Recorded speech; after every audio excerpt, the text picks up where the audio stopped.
Welcome to the 10th video of the physics lecture series for the National Science and Mathematics Olympiad. In this video, we will discuss two distinct but related concepts, velocity and speed. What do we mean when we ask how fast something is moving? In everyday conversations, we usually think of its speed. But in physics, we also care about the direction of the movement, which gives us the velocity. Let's take a deeper look at the difference. Speed is the answer to the question how fast. It is a scalar quantity, so it only has a magnitude but no direction. For example, we can say that a person's speed is 5 meters per second. Velocity, on the other hand, answers the question how fast, but also what direction. It is a vector quantity because it has both a magnitude and a direction. For example, we can say that a person's velocity is 5 meters per second to the east. How can we determine the speed?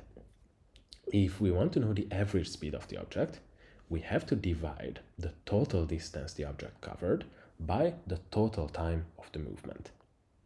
If we want to know the instantaneous speed, so the speed at a given moment, we have to take a very small segment of time and divide the distance covered during that small time by the time.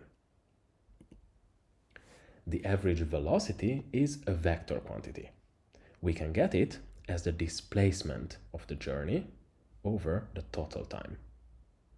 Take a look at this expression. You can see that we have vector quantities on both sides of the equation.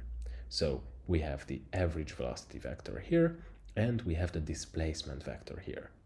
This is unlike the expression we had for the average speed, where both sides only contained scalars. When sitting in a car, you can always see how fast you are moving. Now think about it a bit. What does this instrument really tell you? Is it the average speed, the instantaneous speed, or the average velocity? Finally, let's see an example. A runner completes a lap on a 100-meter long circular track in 20 seconds. What is his average speed and velocity?